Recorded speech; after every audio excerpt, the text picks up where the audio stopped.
आपने मेरे दुख को दूर कर दिया। मैं आपको एक वरदान देती हूँ नारद जी, मैं सदैव आपके हृदय में वास करूंगी। मैं सदैव आपके हृदय में वास करूंगी नारद जी। आपने देखा होगा नारद जी सदैव भक्ति में लीन रहते हैं। नारायण नारायण श्रीमन नारायण श्रीमन नारायण। और महाराज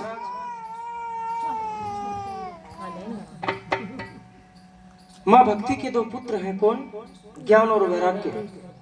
जिसके हृदय में माँ भक्ति विराजमान हो जाती है उसके हृदय में ज्ञान और वैराग्य भी आ जाता है। जिसके पास भक्ति विराजमान है हृदय में उसको ज्ञान और वैराग्य अपने आप हो जाता है, क्योंकि भक्ति के दो पुत्र हैं, ज्ञान और वैराग्य। और जिसको ज्ञान वैराग्य भक्ति की प्राप्ति हो जाती है, दासी मुक्ति उसको दासी के रूप में प्राप्त हो जाती है। बोले वृंदावन बिहारी लाल की। अब महाराज नारद जी बोले भक्ति के पुत्रों का दुख दूर हुआ, यह बात तो सही है, किंतु क्या किसी ऐसे व्यक्ति का भी दुख दूर हुआ है जिसने जीवन पर्यंत एक भी अच्छा कर्म नहीं किया हो? तो सूत जी कहते हैं नारद जी से, हे नारद जी, आप बड़ा अच्छा प्रश्न किया है, आपने जगत कल्याण के लिए प्रश्न किया है। ऐसा भी एक उदाहरण है जिसने जीवन पर्यंत एक भी पुण्य कर्म नहीं किया, सदा पाप किया है, जिसने जीवन में कभी भगवान का नाम भी नहीं लिया, ऐसे व्यक्ति का भी उद्धार हो जाता है।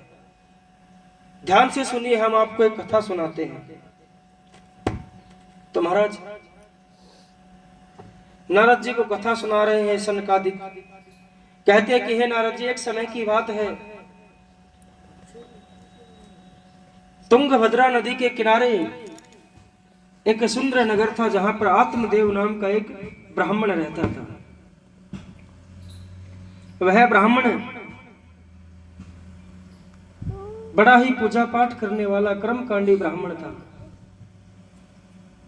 वो ब्राह्मण सदैव भगवान में विश्वास रखने वाला था, भरोसा रखने वाला ब्राह्मण।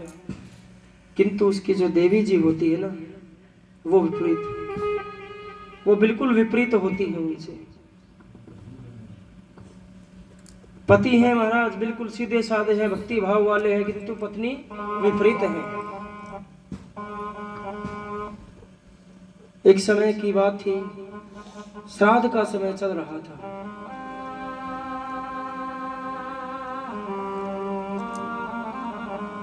ब्राह्मण ने कहा, देवी कल मेरे माता पिता का श्राद्ध है,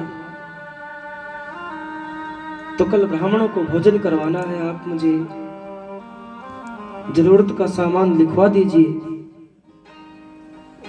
मैं बाजार से ला दूंगा, आप ब्राह्मणों को भोजन करवाना।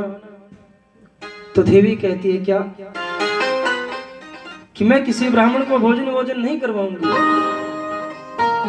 अगर आपको भोजन करवाना है ब्राह्मणों को तो स्वयं करवाइए, खुद करवाइए। ब्राह्मण बड़े दुखी हुए, कैसी देवी है। मन ही मन सोचने लगे, हे प्रभु, इसने तो हमारे पितरों को भी तर्पण करने से मना कर दिया, क्या करे। किंतु अब धर्म पत्नी है, जीवन तो इन्हीं के साथ व्यतीत करना है। एक समय, एक वर्ष बीत गया, अगले वर्ष फिर से पितृपक्ष आए। अब ब्राह्मण देवता ने सोचा कि हमारी देवी सदैव हमसे उल्टा चलती है। अब की बार ब्राह्मण बोले कि देवी कल मेरे माता पिता का श्राद्ध है, और कल अगर किसी ब्राह्मण को भोजन करवाया तो हमसे बुरा कोई नहीं, और भोजन भी करवाना हो तो एक ब्राह्मण को ही करवाना, अगर 5 ब्राह्मणों को करवाया तो हमसे बुरा कोई नहीं होगा। महाराज वो देवी जी कहती है, मैं तो करवाऊंगी दारी की और तू एक ब्राह्मण की बात करता है, मैं तो 5 को करवाऊंगी। अच्छा, मन ही मन सोचे बेचारे ब्राह्मण, बोले हम भी तो यही चाहते हैं। सीधी उंगली से घी ना निकले तो उंगली को टेढ़ा करना पड़ता है महाराज। धर्म पत्नी है, जीवन तो व्यतीत करना है, ऐसे नहीं तो ऐसे। जैसे चले गाड़ी वैसे ही चलने दीजिए। अब ब्राह्मण के घर में तुलसी का वृक्ष था, वो बिल्कुल सूख गया। ब्राह्मण के घर में एक गौ माता है जिसके एक भी बच्चा या गाय या बछड़ा नहीं है, बछड़ा बछड़ी नहीं है। ब्राह्मण की पत्नी है जिसका नाम धुंधली है। धुंधली के भी कोई संतान नहीं है। एक दिन ब्राह्मण बैठा हुआ विचार कर रहा था कि हमें भी कोई संतान नहीं है, हमारी गैया को भी कोई संतान नहीं, हमारे आंगन में तुलसी का वृक्ष है, वो भी मुरझा रहा है। कैसा दुख है, क्योंकि बिन संतान के घर सुना सुना लगता है।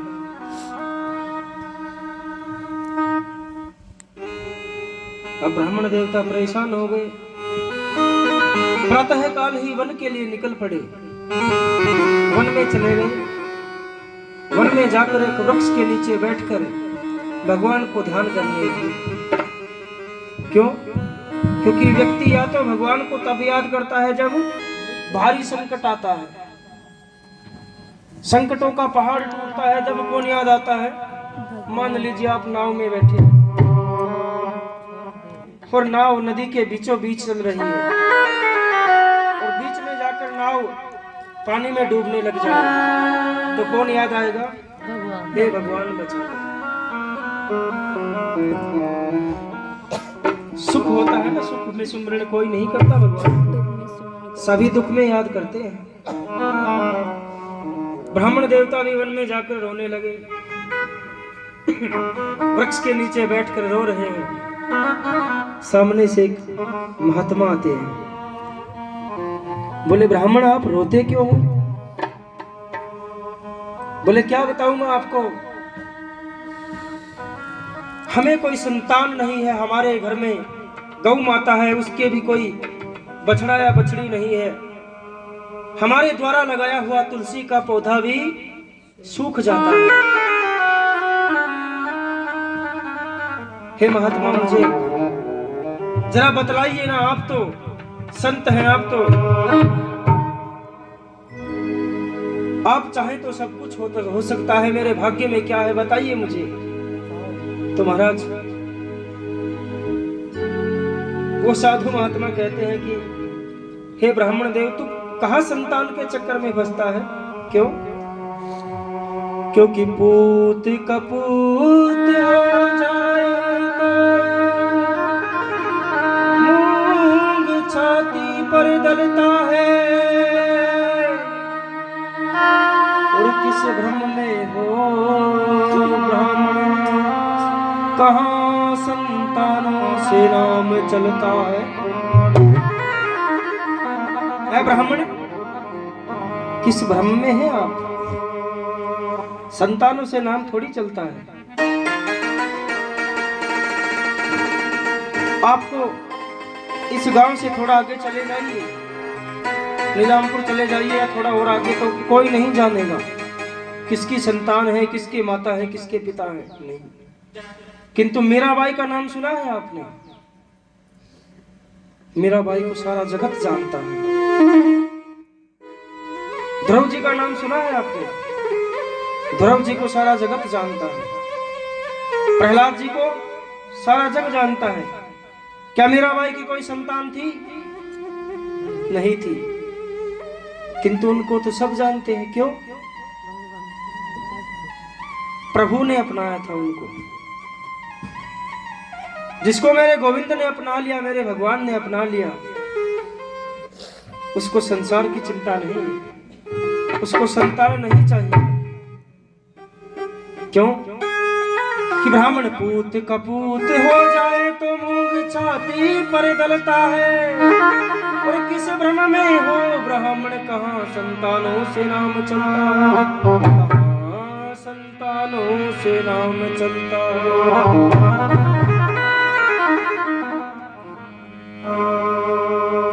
हे महात्मा आप मुझे उपदेश दे रहे हैं, मैंने अपना दुख बताया आपको और आप दुख सुनकर मुझे कथा सुना रही हैं।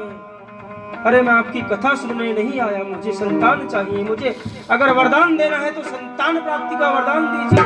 अगर आप वरदान नहीं दे सकते तो मैं अपने प्राण त्याग दूंगा, यहीं पर सर पटक कर अपने प्राण त्याग दूंगा।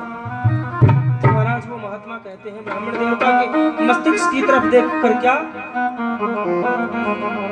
है ब्राह्मण, तो इस जन्म की बात करता है संतान की? अरे तेरे 7 जन्म में भी संतान प्राप्ति का योग नहीं है। अब 7 जन्म का नाम लिया तो ब्राह्मण का दुख और भी बढ़ गया। फूट फूट कर रोने लगा ब्राह्मण, जोर जोर से महात्मा के चरणों में गिर जाता है। हे महात्मा, मुझे ऐसा वरदान दे दीजिए कि मुझे संतान प्राप्ति हो जाएगी, वरना मैं अपने प्राण त्याग दूंगा, आपको ब्रह्म हत्या का श्राप लगेगा। अब महात्मा सोचे ये कैसी विडंबना है, कलयुग का समय है ना महाराज। अगर कोई किसी का भला भी करता है ना तो वो उसी के ही सिर हो जाता है, ऐसा अक्सर देखा जाता है। अब महात्मा ने अपनी झोली से एक फल निकाला, ब्राह्मण के हाथ में रख दिया, ले जाइए इसे, अपनी पत्नी को खिला देना ब्राह्मण, तुझे संतान प्राप्ति हो जाएगी। अब ब्राह्मण बेचारा हंसता हुआ, नाचता हुआ, गाता हुआ, झूल चलाता हुआ, दौड़ता हुआ अपने घर पे आया। देवी सुनती हो, अपनी पत्नी को बुलाने लगे। देवी जी बाहर आई, बोली क्या है? धुंधली भी प्रसन्न हो गई कि महाराज सुबह से गए हुए हैं, अच्छे यजमान के यहाँ गए थे, दक्षिणा लेकर आए होंगे। देवी जी जोर से भागकर आई, दौड़ी घर से। माताएं होती है ना, जब घर के पुरुष कमा कर आते हैं बाहर से तो बुलाते हैं तो जोर से दौड़ी आती है, प्रीतम आ गए, बढ़िया बढ़िया सूट दिलाएंगे, साड़ी दिलाएंगे। अब तो इसी प्रकार से माँ धुंधली दौड़कर आई और ब्राह्मण को कहा कि क्या है? बोलिए फल है, इसे खा लीजिए। क्या? फल भक्षे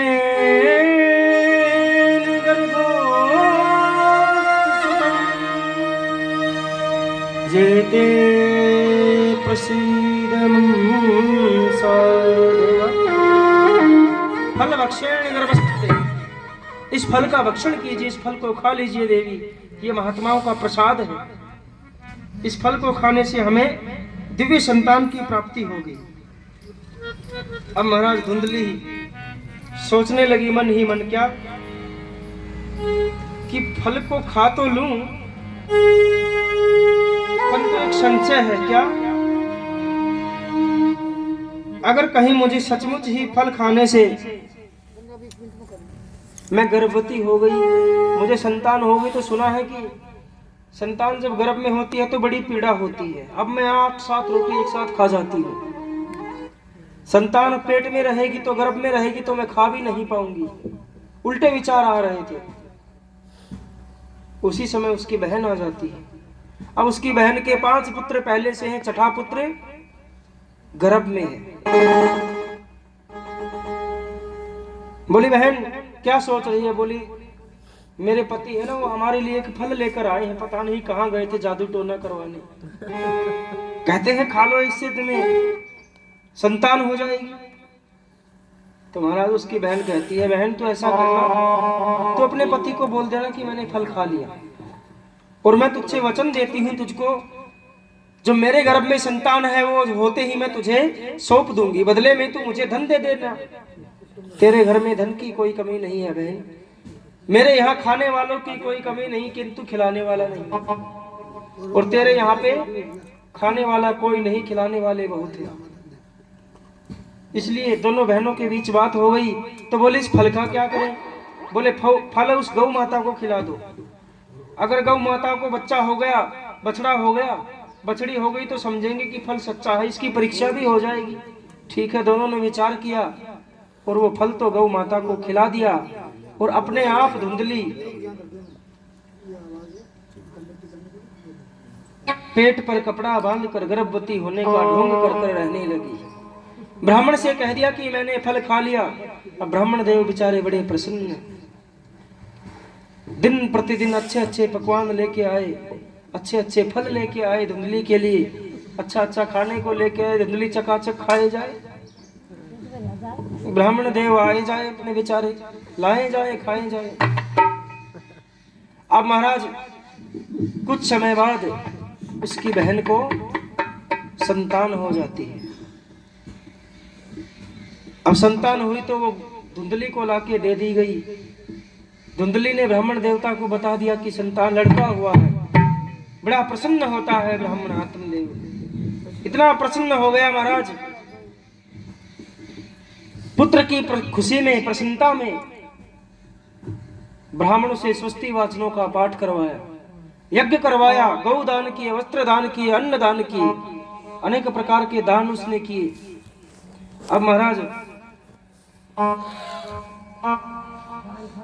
इधर हमारे घर में संतान होती है तो क्या करते हैं,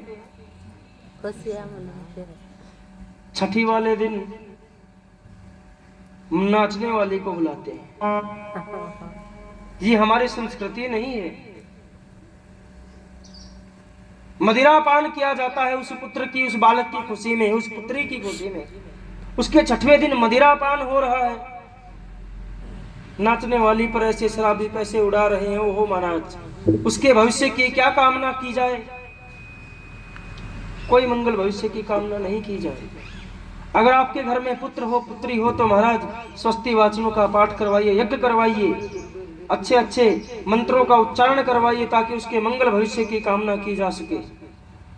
ये नहीं कि नाचने वाली, ये संस्कृति हमारे धर्म में है ही नहीं ये सब कुछ। आत्मदेव जी प्रसन्न हुए। कुछ समय बाद गौ माता को भी एक संतान होती है। एक पुत्र को जन्म दिया उस गौ माता ने जिसने फल खाया था। अब उस पुत्र का शरीर मनुष्य जैसा है किंतु कान गाय जैसे है।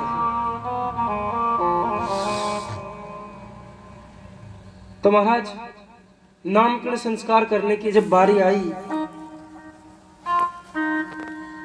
तो आत्मदेव जी ने कहा कि मैं अपने पुत्र का नाम मुझसे मिलता जुलता रखूंगा।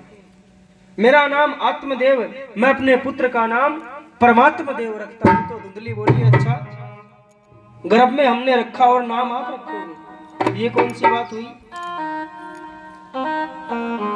अरे नाम रखना है तो मुझसे मिलता जुलता रखिए। मेरा नाम धुंधली, मैं अपने पुत्र का नाम धुंधकारी रखती हूँ। और इधर जो गाय ने जो पुत्र को जन्म दिया था उसके कान गाय जैसे थे, इसलिए उनका नाम गोकर्ण रखा गया। बोले गोकर्ण भगवान की जय।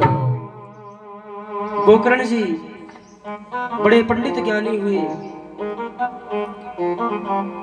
और जो महाराज धुंधकारी था वो एक नंबर का लुटेरा, एक नंबर का चोर, एक नंबर का जुआरी बन गया। क्यों?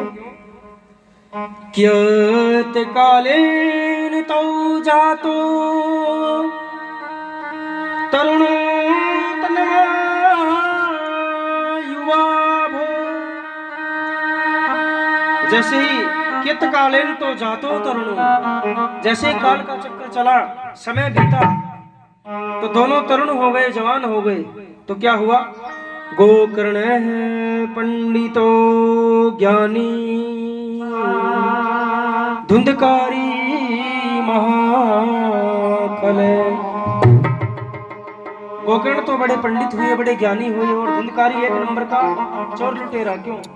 बचपन में जब खेलता तो माँ खेलने के लिए जाने देती, पैसे मांगता तो माँ दे देती, ले जा बेटा सब कुछ तेरा ही तो।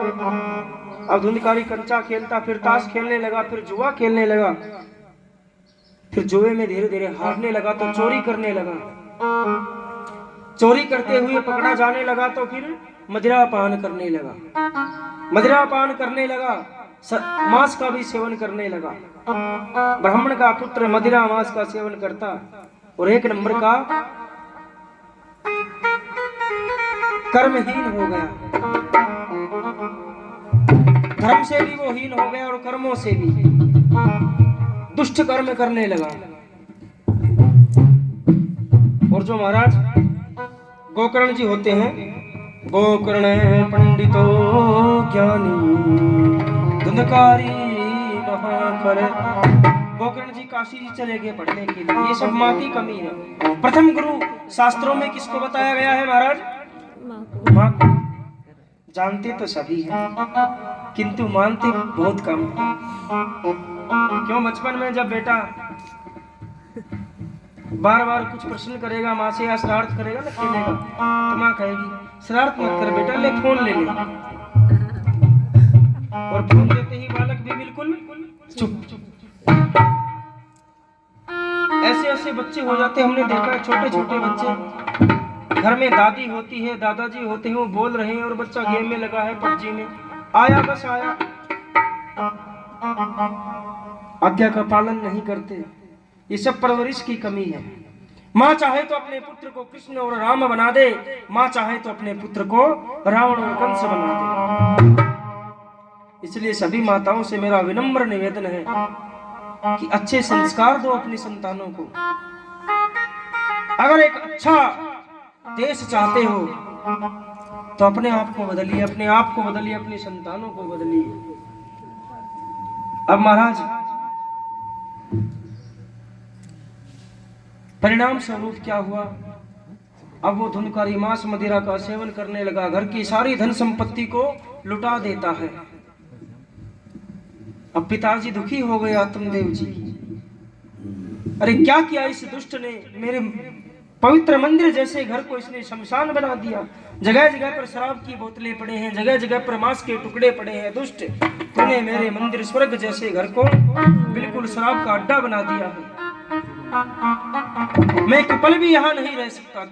आत्मदेव जी सब कुछ त्याग करके वन में चले गए। आज उस महात्मा की बात याद आ रही आत्मदेव जी को, क्या कि पूत कपूत हो जाए तो मूंग छाती पर गलता है।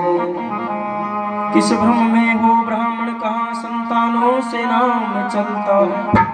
आज वो बात याद आ गई कि पूत कपूत हो गया। आत्मदेव जी बड़े दुखी हैं आज। हे प्रभु, इससे तो मैं बिना संतान के ही अच्छा था।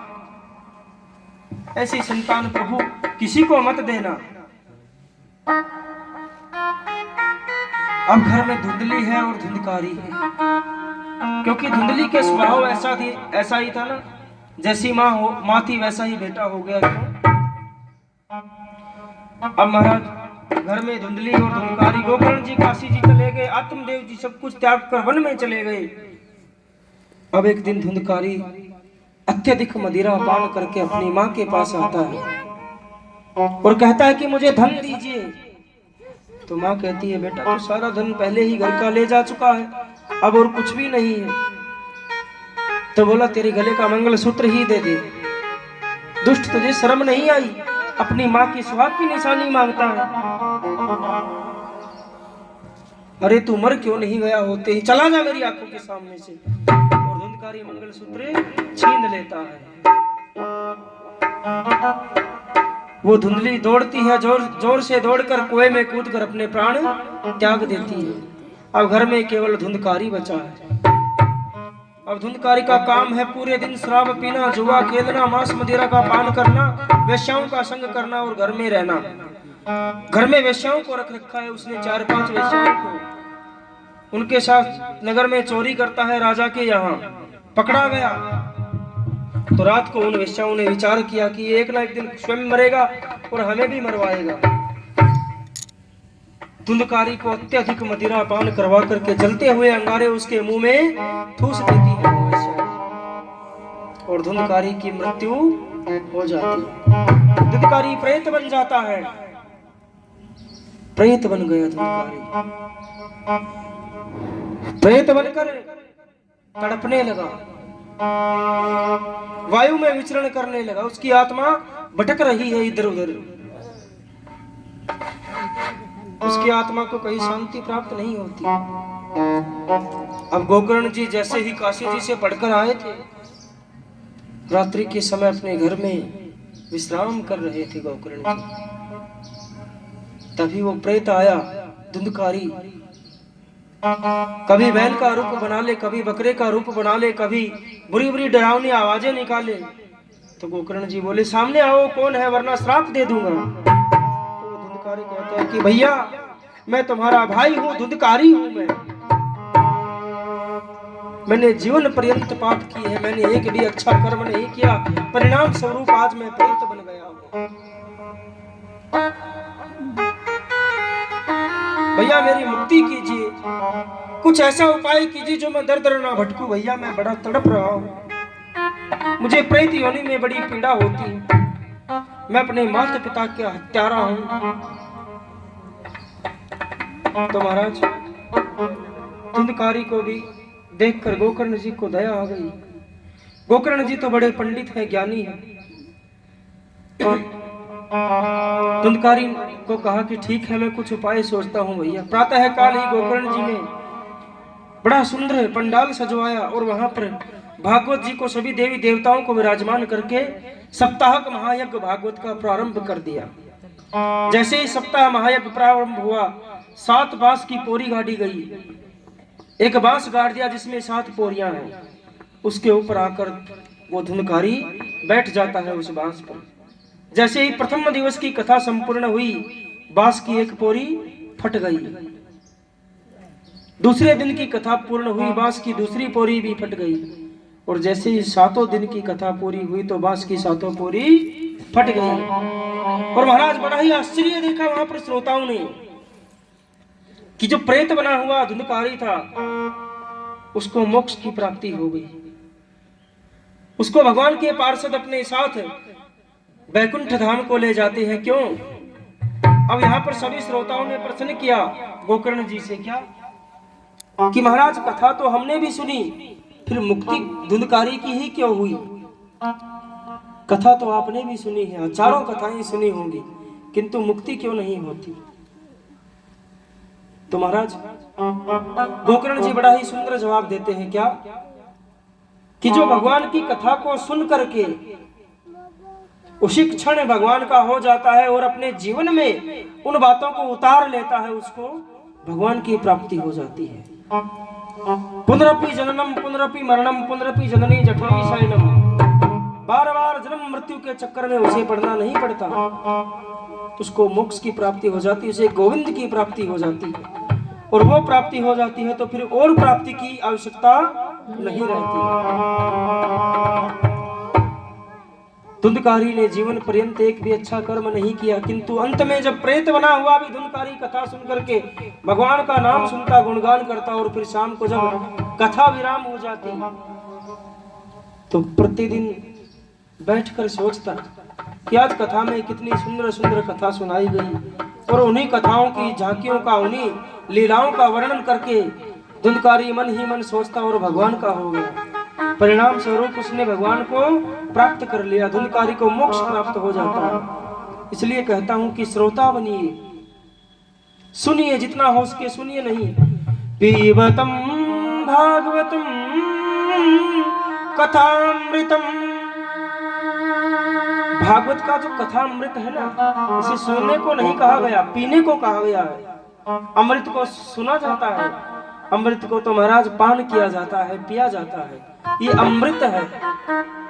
और दिन रात हम अमृत को छोड़कर विषय भोगों में लिप्त हो रहे हैं। क्या बताया? अजय अमृत है हरि नाम जगत में, अमृत है हरि नाम जगत में, इसे छोड़ विषय विष पीना क्या, हरि नाम नहीं तो जीना, हरि नाम नहीं तो जीना। अमृत है अमृत,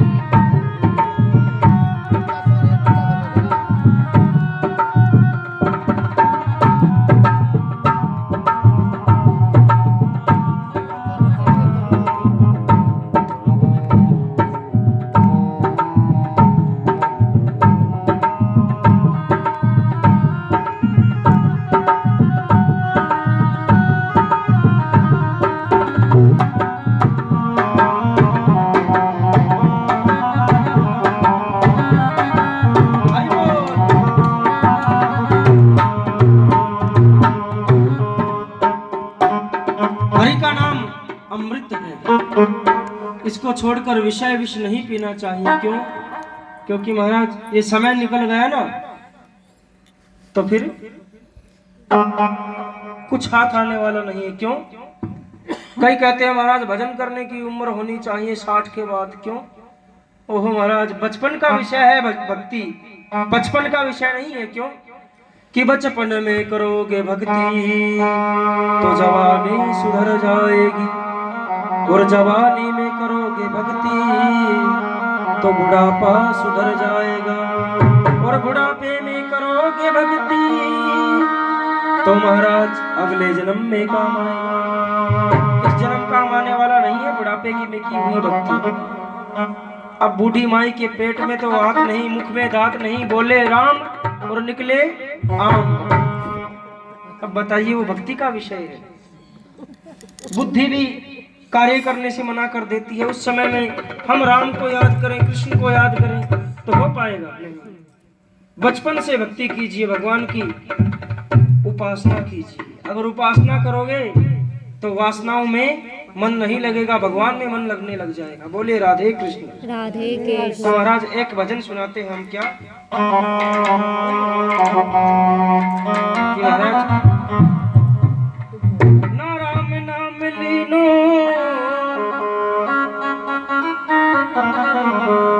ना कृष्ण नाम लीनो, तन भरी जवानी में तू डूब के मर जा रे चुल्लू भरे पानी में, तू डूब के मर जा रे चुल्लू भरे पानी में। ना राम नाम लीनो, ना कृष्ण नाम लीनो, तन भरी जवानी में डूब के मर जा रे चुल्लू भरे पानी में, डूब के मर जा रे चुल्लू भरे पानी में।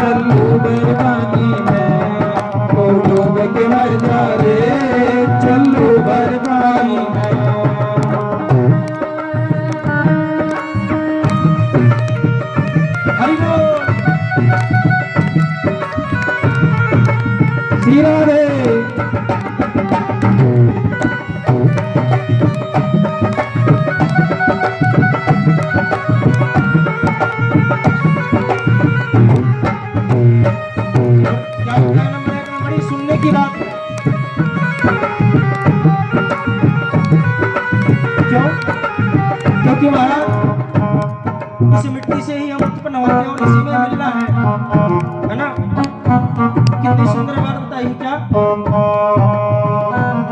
तू जन्म माटी में मिल जाएगा माटी में, तू जन्म माटी में मिल जाएगा माटी में, एक दिन माया तेरी कस जाएगी काठी में, एक दिन तेरा तेरा मिल जाएगी काटी में, एक दिन काया तेरी कस जाएगी काठी में।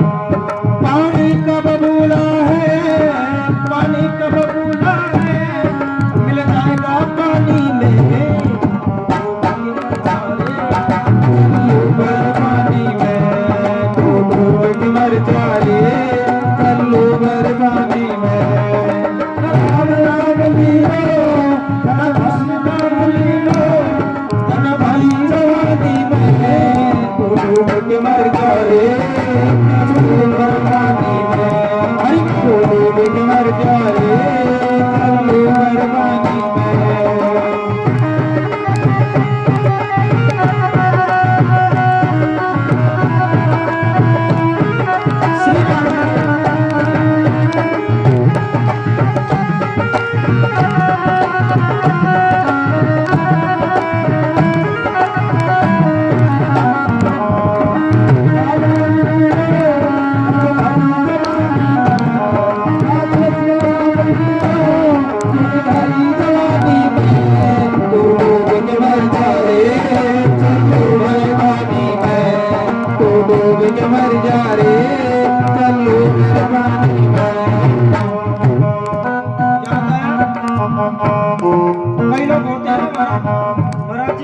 वो सामने फ्लैट देख रहे हो आप, वो मेरा है। मेरा मेरा मत क्या करते हो। एक बात बताता हूँ छोटी सी बीच में, कि मैंने मैं कहा तुम मोल भयो 10-20, और बकरे ने मैं कहा तुम कभी न कटायो शीश। मैं तो रावण की ही नहीं चली महाराज, तो क्या बताया, क्यों करता मेरा मेरा, क्यों करता मेरा मेरा, यहाँ कुछ भी नहीं है तेरा, क्यों करता मेरा मेरा, यहाँ कुछ भी नहीं तेरा। एक दिन भैया होगा मरघट में तेरा डेरा, एक दिन भैया होगा मरघट में मेरा डेरा। कुछ कमाए के ले जाए, कुछ कमा के ले जा रे, कुछ कमाए के ले जा रे, इस भली जिंदगानी में के मर जा रे, चल्लू बरबानी में तू डूब के मर जा रे, चल्लू बरबानी में।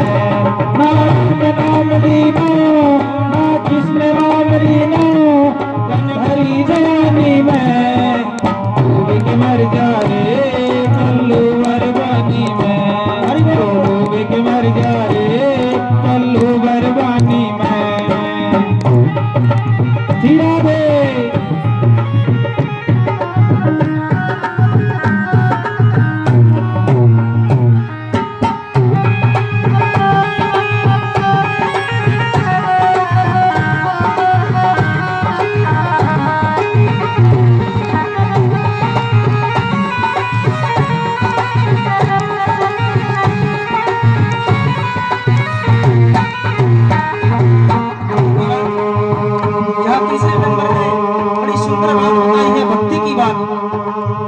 कैसी होनी चाहिए, सच्ची।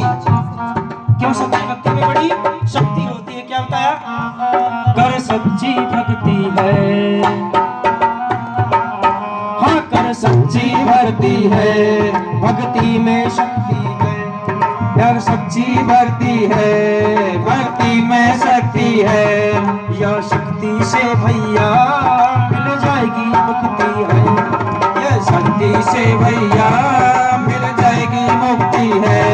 सारा जीवन खोया, सारा जीवन खोया, यू आना पानी में डूब के मर जा रे, चल्लू बरबानी में डूब के मर जा रे, चल्लू बरबानी में। राम नाम लीना, कृष्ण नाम लीना, मर जा रे, चल्लू बरबानी में डूब के मर जा रे, चल्लू बरबानी में डूब के मर जा रे, चल्लू बरबानी में डूब के मर जा रे, चल्लू बरबानी में। ऐसी भक्ति, राम का नाम बचपन से ही लेना चाहिए, कृष्ण नाम भगवान का नाम।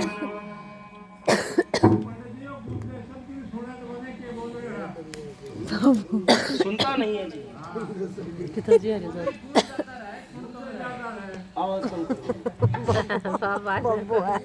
तो महाराज मैं सुन रहा था तो सही इधर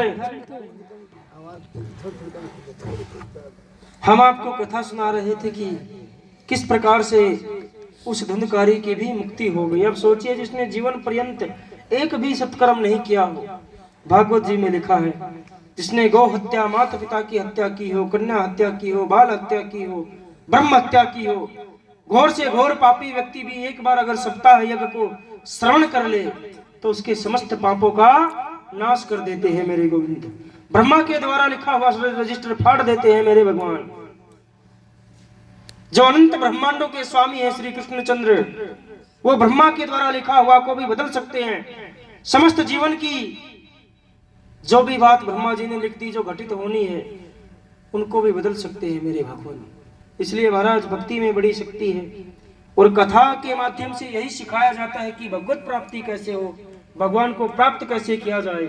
ये भागवत मोक्ष प्रदायिनी है। आज धुंधकारी को मोक्ष देखकर देवताओं को बड़ा आश्चर्य हुआ। देवताओं ने भी निश्चय कर लिया कि भागवत ही सर्वश्रेष्ठ साधन है इस कलयुग में। भगवत प्राप्ति करने का इससे बढ़कर कोई दूसरा साधन नहीं है। तो महाराज जितने भी सभा में वहां पर बैठे थे सभी ने जोर जोर से जय जयकार लगाए। राधे कृष्ण बोले, वृंदावन बिहारी लाल की जय, बोले बिहारी लाल की जय, श्री राधिका रानी सरकार की जय, श्री भागवत महापुराण की जय। इस प्रकार से जयकारे लगाए। अब महाराज वहां पर 88,000 संत बैठे हैं ना नैमिषारण्य की भूमि में। उन्होंने सूत जी से कहा कि ये तो बड़ी सुंदर कथा सुनाई आपने, उस प्रेत का भी भागवत जी से मोक्ष हो गया तो हमारा और आपका क्यों नहीं हो सकता। तो महाराज सूत जी कहते हैं, शनकादिक ऋषि कहते हैं कि हमें संपूर्ण कथा सुनाई आप भागवत जी की, किस प्रकार ने परीक्षित जी को सुखदेव जी ने सुनाई थी। तो महाराज सबसे पहले सूत जी कहते हैं कि कथा सुनाने से पहले मैं अपने गुरुदेव को याद कर लूं। अब 88,000 संतों में से एक संत खड़े हो जाते हैं और खड़े होकर के सूत जी से 6 प्रश्न पूछते हैं। कितने महाराज? 6 प्रश्न। इन्हीं 6 प्रश्नों पर भागवत जी टिकी हुई है। इन्हीं 6 प्रश्नों पर समस्त भागवत जी का सार आ जाता है। तो सूत जी से प्रश्न पूछते हैं, क्या? निमिष क्षेत्रे ऋषि सोनक कादे सत्रम स्वर्गाय लोकाय सहस्त्र सम्मासुते। निमिष क्षेत्र में 88,000 संतों की तरफ से एक ऋषि खड़े हो गए और 6 प्रश्न पूछने लगे। क्या? जगत कल्याण के लिए, अपने लिए नहीं पूछे। अगर आपके यहाँ पर कोई अच्छा संत आ जाए, कोई मान लीजिए बड़ा सिद्ध पुरुष आ जाए कोई, तो आप क्या पूछोगे? महाराज जी हमारा बेटा पोता नौकरी कब लगेगा? महाराज जी हमारे बेटे की शादी कब होगी? महाराज जी धन मिलेगा या नहीं मिलेगा? महाराज जी हमारा वो काम होगा या नहीं होगा? किंतु ये कोई नहीं पूछेगा कि महाराज जी मुझे भगवत प्राप्ति होगी या नहीं, मुझे मेरे गोविंद मिलेंगे या नहीं, मुझे भगवान मिलेंगे या नहीं। ये कोई पूछेगा? नहीं पूछेगा। व्यर्थ की बातें करते हैं सब। किंतु यहाँ पर अपने लिए प्रश्न नहीं किया गया है, जगत कल्याण के लिए प्रश्न है। पहला प्रश्न क्या? पुंसान में एकांततः श्रेतनम संसीतुर्महिषि। सूत जी ने शौनक जी से 6 प्रश्न किए। पहला प्रश्न कि महाराज प्राणी मात्र का कल्याण कैसे है। दूसरा प्रश्न, शास्त्र बहुत है किंतु समस्त शास्त्रों का सार क्या है। मनुष्य के पास इतना समय नहीं है कि महाराज वो समस्त पुराणों को पढ़ सके, समस्त शास्त्रों को पढ़ सके। आप ऐसा बता दीजिए, एक ही वस्तु को हम पढ़ लें, एक ही ग्रंथ को पढ़ लें, उसी को पढ़ने से समस्त शास्त्रों का सार हमें प्राप्त हो जाए। तीसरा प्रश्न, भगवान सृष्टि का जैसे निर्माण करते हैं, सृष्टि की रचना करते हैं, उसी प्रकार पापियों का संहार भी कर सकते हैं। फिर भगवान अवतार क्यों लेते हैं? चौथा प्रश्न, अच्छा ठीक है भगवान अवतार लेते हैं तो कुल भगवान के कितने अवतार हुए। पांचवा प्रश्न, जीवन का परम लक्ष्य क्या है। हम मनुष्य जीवन में आए हैं, कभी सोचा है हमने जन्म क्यों लिया है। आए, बचपन बीता, जवानी आई, विवाह हो गया, संतान हो गई, वृद्धावस्था आ गई, बस चले गए। यही जीवन है क्या? विषय भोगों को भोगना ही जीवन है क्या? नहीं, ये जीवन नहीं है। जीवन का लक्ष्य होना चाहिए। हम भगवान के बालक हैं, उनके बच्चे हैं। उन्होंने भेजा है हमें पृथ्वी पर, क्यों भेजा है इसके पीछे कारण है। छठा प्रश्न, भगवान धर्म की स्थापना करने के लिए पृथ्वी पर आते हैं, क्यों? भगवान ने स्वयं कहा है ना क्या कि परित्राणाय साधूनां विनाशाय च दुष्टकृतां धर्म संस्थापनार्थं संभवामि युगे युगे। यदा यदा हि धर्मस्य ग्लानिर्भवति भारत अभ्युत्थानं धर्मस्य तदात्मानं सृजाम्यहम्। जब जब धर्म की हानि होती है तो मैं अवतरित होता हूँ। और भगवान धर्म की स्थापना करने के लिए आते हैं, फिर अपनी लीला को समाप्त करके चले जाते हैं। उसके बाद फिर धर्म, भगवान के जाने के बाद धर्म किसकी शरण में जाता है? ये 6 प्रश्न सूत जी से शौनक आदि ऋषियों ने किए हैं। तो सूत जी ने कहा कि हम आपके प्रश्नों के उत्तर जरूर देंगे, उससे पहले हम अपने गुरुदेव को याद कर ले। सूत जी के गुरुदेव कौन है? सुखदेव जी। बोले सुखदेव जी भगवान की यम प्रव्रजन्तमनुपेतं पेतकृत्यं द्वैपायनो विरह कातुराजुहाय पुत्रेति तन्मयतया तरवो न विदेशुतं सर्वभूत हृदयं मुनिमान् स्तोषमि। इन 2 श्लोकों में सुखदेव जी का ध्यान किया और सूत जी कहते हैं, कौन है महाराज जी सुखदेव जी? पता है आपको? यहाँ से सुखदेव जी की जन्म कथा प्रारंभ होती है। कौन है सुखदेव? ये वही सुखदेव है जिन्होंने परीक्षित को भागवत कथा सुनाई थी। व्यास जी के पुत्र हैं सुखदेव जी। एक समय की बात है, नारद जी का नाम सुना है? नारद ब्रज में कहते हैं जिसकी बात कभी रद्द ना हो वो कौन है? नारद है। नारद जी ने विचार किया कि सुखदेव जी का अब जन्म होना चाहिए, सुखदेव जी का अवतार होना चाहिए। जिस कार्य के लिए सुखदेव जी को आना है अब वो समय आ गया है, अब सुखदेव जी को पृथ्वी पर आना चाहिए। तो नारद जी एक युक्ति लगाते हैं। क्या? बड़े विचित्र संत है महाराज नारद जी। नारद जी ने सोचा कि मैंने ब्रह्मा जी और माँ सरस्वती में भी झगड़ा करवा दिया, मैंने लक्ष्मी नारायण में भी झगड़ा करवा दिया, किंतु मैंने भोले बाबा में और माँ पार्वती में कभी झगड़ा होते हुए नहीं देखा। क्यों ना उनमें झगड़ा करवाया जाए। तो नारद जी कैलाश पर्वत की ओर चल देते हैं। जिस घर में सदैव झगड़ा होता हो वहां नारद जी आ जाए तो वहां झगड़ा हमेशा के लिए समाप्त हो।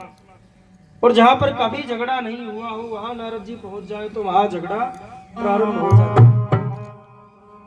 अब महाराज नारद जी कैलाश पर्वत की ओर चले गए। सामने नारद जी को पता है कि अब इस समय भोले बाबा यहाँ नहीं है, जानबूझकर आए हैं।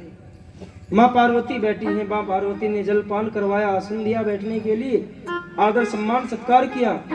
आइए, आज तो बड़े दिनों में आए हो नारद जी, इतने दिन से कहाँ थे? तो नारद जी कहते हैं क्या कि मैया हम आजकल बड़े बिजी रहते हैं, काम बहुत हो गए, अब आना जाना कम होता है। हम तो भोले बाबा से मिलने आए थे, कोई जरूरी काम था। भोले बाबा है क्या यहाँ पे मैया? बोले नहीं, भोले बाबा तो नहीं है, मुझे हमें बता दीजिए क्या काम है। बोले नहीं, हम बाबा को ही बताएंगे। तो माँ पार्वती कहती है कि नारद जी आपके जो भोले बाबा हैं वो हमसे कोई बात छुपाते नहीं है, इसलिए आप हमें ही बता दीजिए। तो नारद जी बोले नहीं, बताऊंगा तो मैं भोले बाबा को ही। बोले अच्छा? बोले हाँ, मैं भोले बाबा को ही बताऊंगा। तो माँ पार्वती से नारद जी कहते अच्छा नहीं छुपाते तो एक बात बताइए, आपको पता है भोले बाबा ने जो गलों में मुंडों की माला पहन रखी है वो किसकी है? तो माँ पार्वती ने कहा कि ये बात तो हमें नहीं बताई। तो बोले फिर ठीक है मैया, हम चलते हैं। ठीक है, आप आए तो पूछना आज उनसे। अब नारद जी अपना काम करके चले गए। अब रास्ते में भोले बाबा आ रहे हैं। नारद जी बोले आओ महाराज जी धन्य हो, आपको माँ पार्वती ने जल्दी याद किया है, जाइए। जैसे ही भोले बाबा आए तो माँ पार्वती ने केश बिखेर लिए और कोप भवन में चली गई सामने। भोले बाबा के आते ही विचित्र व्यवहार माँ पार्वती का। जलपान भोजन पाने के लिए कहा भोले बाबा ने तो कोई जवाब नहीं आया। भोले बाबा समझ गए जरूर कुछ ना कुछ गंभीर बात है।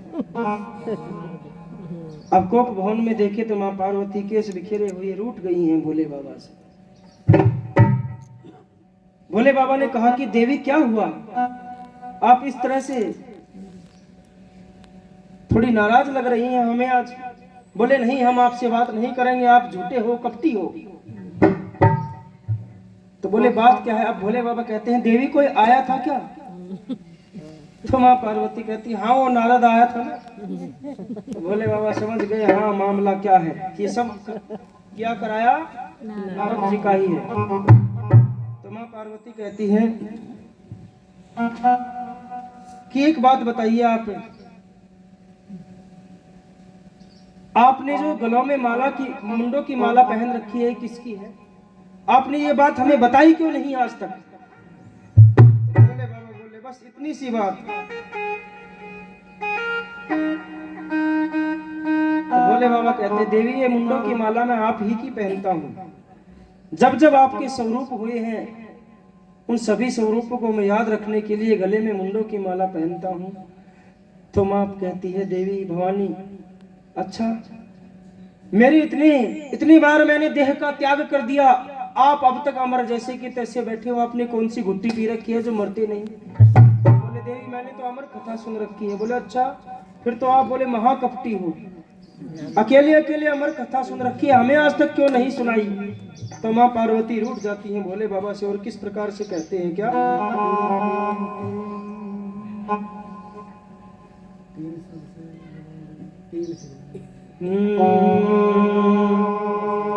मोहे ना सुनाई भोला, मोहे ना सुनाई भोला, मोहे ना सुनाई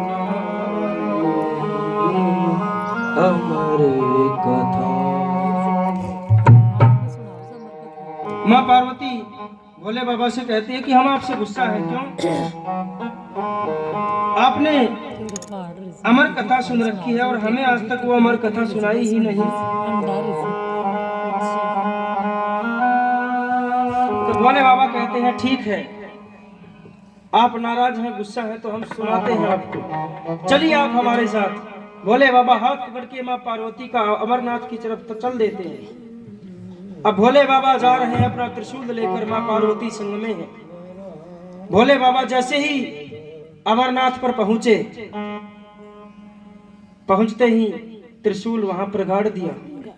जोर से भोले बाबा ने वट वृक्ष के नीचे बैठकर ताली बजाई तो महाराज जितने भी जीव जंतु पशु पक्षी वहां पर विराजमान थे सब भाग जाते हैं। वहां पर डमरू का नाद किया और दूसरी ताली और बजाई तो महाराज भोले बाबा का त्रिशूल उस पूरे अमरनाथ की परिक्रमा करता है, उस पर्वत की। कहीं कोई जीव छुप कर तो नहीं बैठा है। वहां पर जहां पर भोले बाबा कथा सुनाने के लिए बैठे थे वहां पर एक शुक का घोंसला था, तोते का। अब जैसे भोले बाबा ने ताली बजाई तो वो शुक तो उड़ गया, किंतु उसके गर्भ में जो अंडा था वो निकल जाता है और वो अंडा नीचे जमीन पर गिर गया और वो फूट जाता है। जैसे ही वो जमीन पर अंडा फूटा, भोले बाबा कथा कह रहे हैं, मां पार्वती को प्रारंभ कर चुके हैं कथा के प्रभाव से उसमें बालक उत्पन्न हो जाता है, बच्चा हो जाता है शुक का। अब शुक का बच्चा धीरे धीरे कथा सुन रहा है। भोले बाबा कथा सुनाते हैं। कथा सुनाने का क्रम है सुबह 6 बजे से शाम के 6 बजे तक, लगातार बिना रुके कथा सुनाते हैं भोले बाबा। और माँ पार्वती से कह दिया कि देवी आप हुकारा देती रहना, क्योंकि मैं कथा सुनाने में इतना लीन हो जाऊंगा, मेरी आंखें बंद हो जाएं, तो आप हुकारा देती रहना। बोले ठीक है। तो महाराज माँ पार्वती हुकारा देने लग रही हैं। और चौथे दिन में जब कृष्ण, ये क्या है अमर कथा, ये भागवत ही अमर कथा है। जब चौथे दिन में भीष्म का संवाद आया, भीष्म और श्री कृष्ण का, तो महाराज भोले बाबा सुना रहे थे कि माँ पार्वती की निद्रा आ जाती है, आँखें लग जाती हैं। अब आंखें बंद हुई तो शुक ने सोचा अगर माँ पार्वती ने हुकारा देना बंद कर दिया तो भोले बाबा कथा को बीच में ही विराम कर देंगे। अब वो बालक हुकारा दे रहा है, वो तोता हुकारा दे रहा है सुख का, ऊं की आवाज में हुकारा दे रहा है। ऊं को संस्कृत में हाँ कहते हैं। अब जैसे ही हुकारा दे रहा था सारी कथा संपूर्ण हो गई। भोले बाबा ने जोर से ताली जाए, बोले वृंदावन बिहारी लाल की जय। तो महाराज माँ पार्वती की आंखें खुल गई। बोले स्वामी अभी अभी आपने क्या सुनाया था? बोले मैंने तो कथा संपूर्ण कर दी। बोले मेरी आंखें लग गई थी, मुझे दोबारा सुना दीजिए। बोले अच्छा तुम्हारी आंखें लग गई थी तो फिर ये हुकारा कौन दे रहा था? अब भोले बाबा को क्रोध आ गया। कौन वो दुष्ट है, पापी है जो छुपकर हमारी कथा सुन रहा था, सामने आए। वो तोते का बच्चा सामने आ जाता है। भोले बाबा को क्रोध आ गया, मैं तुझको जीवित नहीं छोड़ूंगा। आगे आगे सुखदेव जी, पीछे पीछे भोले बाबा दौड़ रहे हैं। दौड़ते दौड़ते सुखदेव जी अमरनाथ से नीचे बद्री का आश्रम, वहां पर व्यास जी का आश्रम है।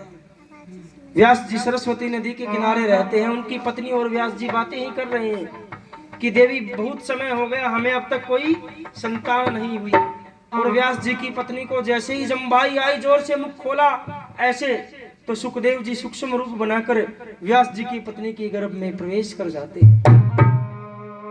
सामने द्वार पर भोले बाबा खड़े हैं। व्यास जी को आश्चर्य हुआ कि भोले बाबा त्रिपुरारी हमारे धाम पर आए हैं, हमारे आश्रम को आए हैं, हमारे घर पे आए हैं, मेरे भोले बाबा आए हैं। धन्य हो महाराज, आज तो बड़ी खुशी का दिन है। अरे बुलाने से तो कभी नहीं आया, आज बिन बुलाए दौड़े दौड़े चले आ रहे हैं भोले बाबा। भोले बाबा कहते हैं कि हे ब्राह्मण, हे व्यास जी महाराज, आपके घर में हमारा चोर है। बोले आपका चोर? आपका क्या चुरा लिया महाराज? बोले मेरी कथा का चोर है, तुम्हारी पत्नी के गर्भ में प्रवेश कर गया है। तो व्यास जी कहते हैं 9 महीने तक तो आप इसे दंड ही नहीं दे सकते, नहीं तो ब्रह्म हत्या का श्राप लग जाएगा। तो बोले महाराज 9 महीने तक हम यही तपस्या करेंगे, यही समाधि लगाकर बैठ गए भोले बाबा। अब 9 महीने के इंतजार में है भोले बाबा। जैसे ही 9 मास पूरे होंगे वो बालक गर्भ से निकलेगा, बाहर आएगा और मैं उसे मार दूंगा। 9 महीने का समय बीत गया किंतु वो बालक गर्भ से बाहर नहीं आया। 1 वर्ष बीत गया पूरा। अब भोले बाबा को आश्चर्य होने लगा कि बालक गर्भ से बाहर क्यों नहीं आता। तब व्यास जी ने कहा कि महाराज इसने तो आपकी अमर कथा सुन ली है, ये वैसे भी अमर हो गया है, किंतु आप तो कालों के काल महाकाल हैं, आप चाहे तो इसे मार भी सकते हैं, किंतु आपकी अमर कथा का मान घट जाएगा। भोले बाबा ने मारने का प्रण त्याग दिया। मैं इस बालक को नहीं मारूंगा। भोले बाबा भी चले गए। अब 2 वर्ष बीत गए, 5 वर्ष बीत गए, पूरे 10 वर्ष बीत गए, किंतु वो बालक गर्भ से बाहर नहीं आया। सुखदेव जी ने अपनी मातृगर्भ को ही मंदिर बना लिया और महाराज मातृगर्भ में ही भगवान का भजन करने लगे। अब 12 वर्ष बीत गए, 12 वर्ष बीत गए पूरे, किंतु सुखदेव जी बाहर नहीं आ रहे। नारायणं नमस्कृत्यं नरं चैव नरोत्तमं देवीं सरस्वतीं व्यासं ततो जयमुदीरयेत्। व्यास जी की पत्नी कहती है, हे प्रभु मेरे गर्भ से मंत्रों का उच्चारण होता है। तभी वेद व्यास जी अपने पुत्र से बात कर रहे होते हैं गर्भ में ही। सवे पुंसा परो धर्मो यतो भक्ति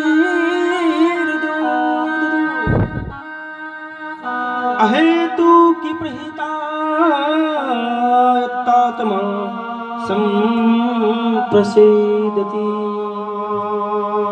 हे पुत्र तुम गर्भ से बाहर आओ, तुम्हारी माँ को बड़ी पीड़ा होती है, पुत्र गर्भ से बाहर आ जाओ।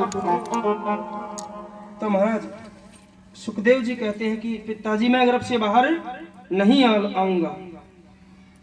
क्यों?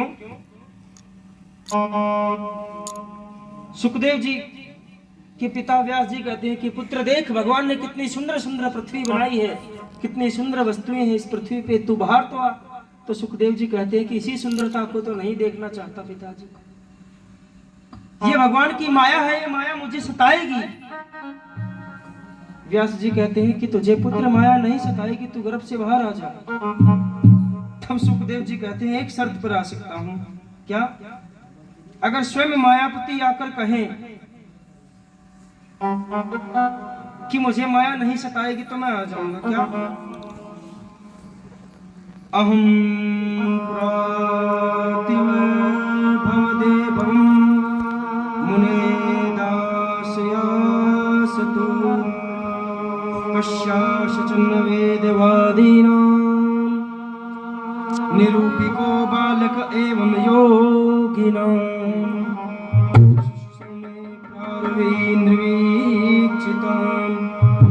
अनुग्रहं मन्यमानं प्रतिष्ठं दिश्यमात्। जिसने माया चाहिए वो स्वयं मायापति कह दे कि मेरी माया नहीं सताएगी तो मैं गर्भ से बाहर आऊं। तो महाराज आज स्वयं नारायण भगवान मेरे गोविंद गर्भ में दर्शन देते हैं। जन्म से पहले ही भगवान ने दर्शन, सुखदेव जी ने भगवान के दर्शन प्राप्त कर लिए मातृ गर्भ में ही। अब भगवान सुखदेव जी से बात करते हैं कि पुत्र मैं तुझे वचन देता हूं कि मेरी माया तुझे प्रभावित नहीं करेगी। और पृथ्वी पर पहले ही मनुष्य ऐसे हैं सुखदेव जी जिन्होंने काम को और क्रोध को जीता है। बोले सुखदेव जी भगवान की। मातृ गर्भ से जैसे ही सुखदेव जी का दिव्य रूप में प्राकट्य हुआ तो महाराज 16 वर्ष की आयु में एक युवा अवस्था को प्राप्त करके सुखदेव जी वन की ओर चल देते।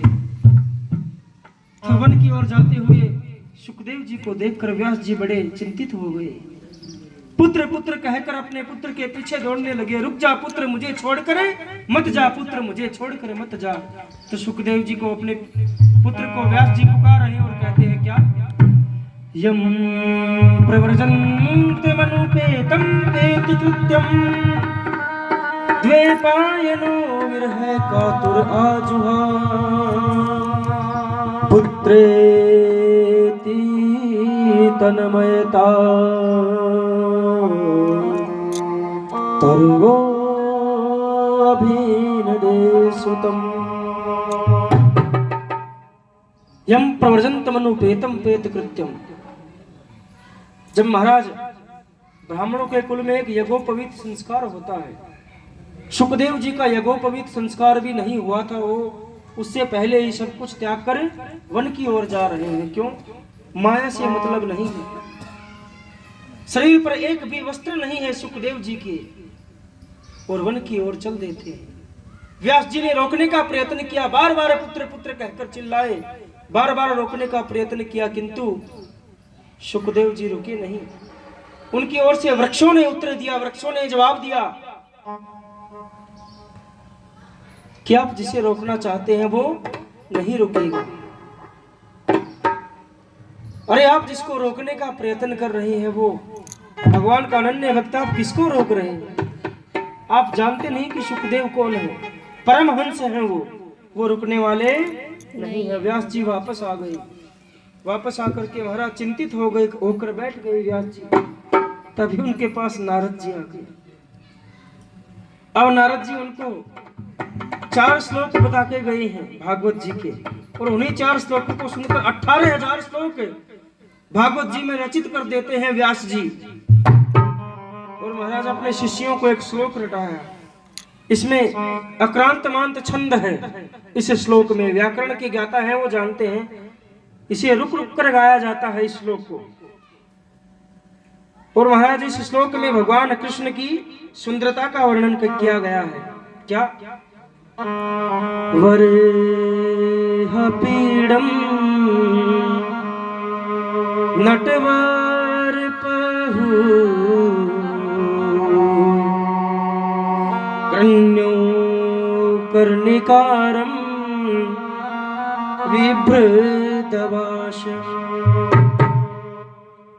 कनक कपीशम वैजयंती च मालम रंध्रार वेणु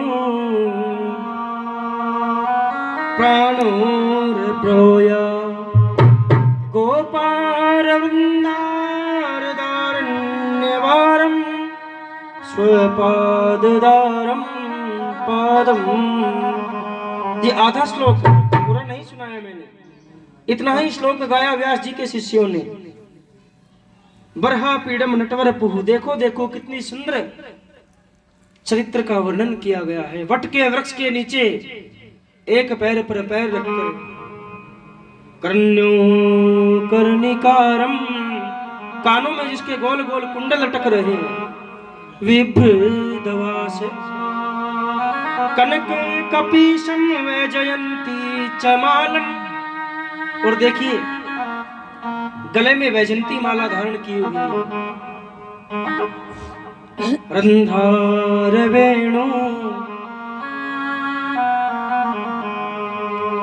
अधर सुधाया, अपने अधरों से अपने होठों से वेणु बांसुरी रंध्र छिद्र, बांसुरी के छिद्रों में जब प्राण पिरोते हैं, इस प्रकार से बंसी बजाई कि उस बंसी को सुनकर बहती हुई यमुना रुक जाती है, स्थिर हो गई।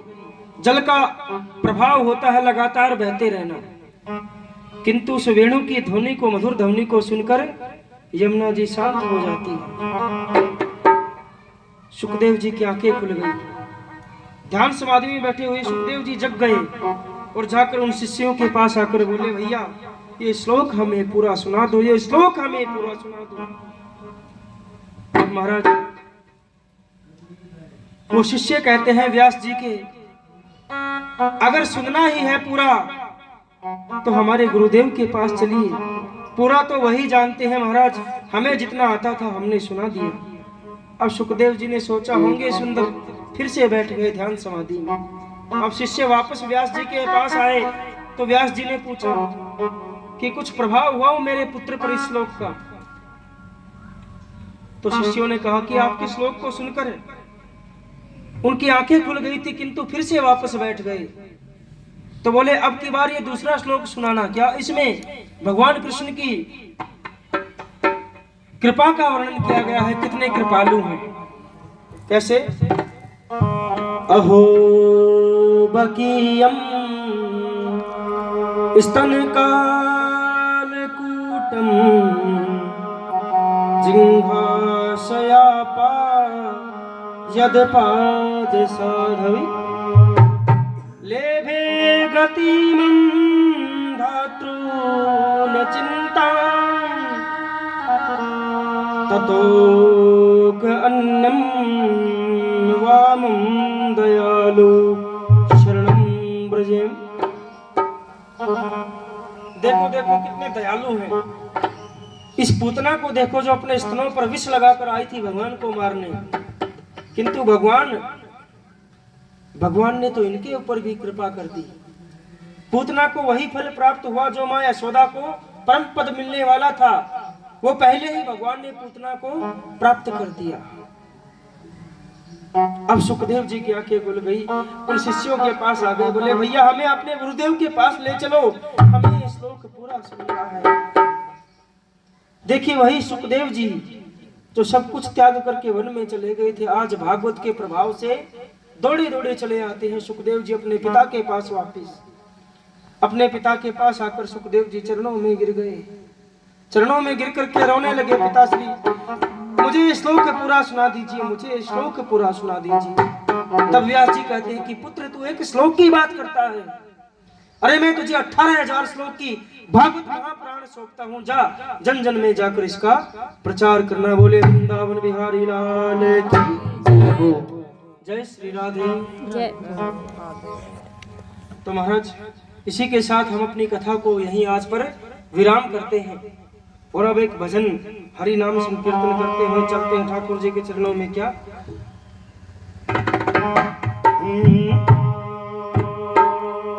जीवन तो भैया एक रेल है, कभी पैसेंजर कभी मैं।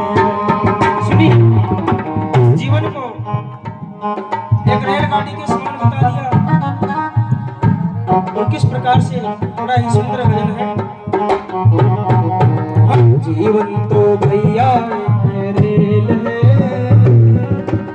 कभी पैसेंजर कभी मेल है हो। जीवन तो भैया एक रेल है, कभी पैसेंजर कभी मेल है। जीवन तो भैया एक रेल है, कभी पैसेंजर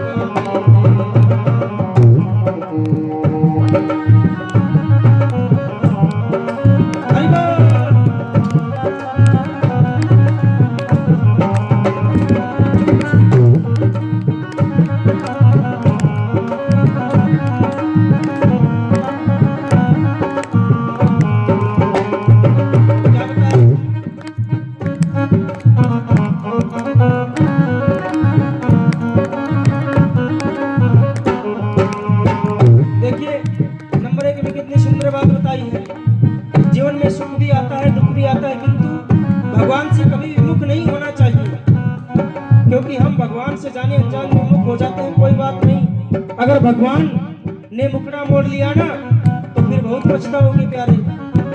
क्या सुख दुख की पटरी पे दौड़ लगती है, मंजिल तक हमको ये पहुंचाती है। सुख दुख की पटरी पे दौड़ लगाती है, मंजिल तक हमको ये पहुंचाती है। श्वासों का जब तक इसमें तेल है, श्वासों का जब तक इसमें तेल है, कभी पैसेंजर कभी मेल है। जीवन तो भैया एक रेल है, कभी पैसेंजर कभी मेल है। जीवन तो भैया एक रेल है,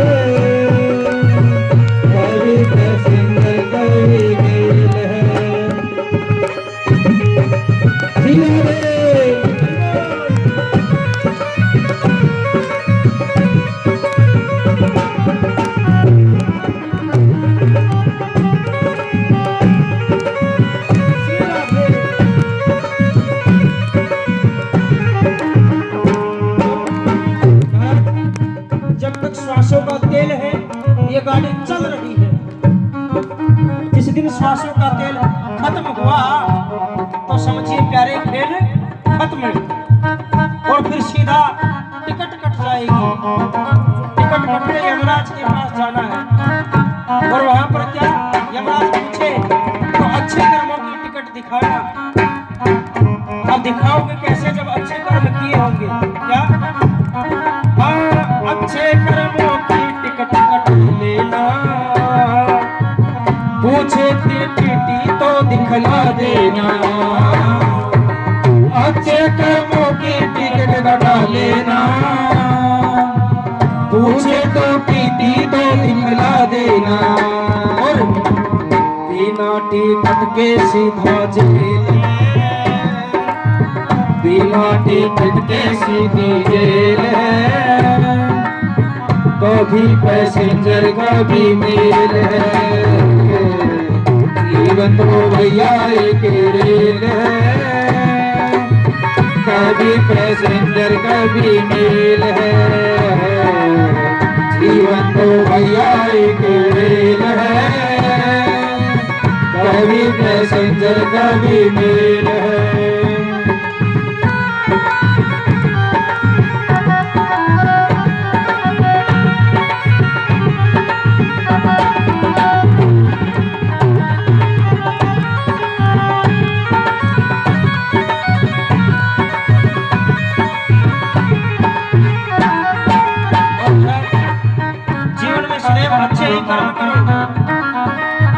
टीटी कौन होगा? यमराज के रूप में मिलेंगे टीटी, और वो पूछेंगे हाँ भैया अच्छे कर्म करके आया है या बुरे? तो टिकट हाथ में रहेगी अच्छे कर्मों की, तो दिखा देंगे ये है हमने अच्छे कर्म किए हैं। और अगर बुरे कर्म किए होंगे तो सीधा जेल में डाल देंगे यमराज। चलो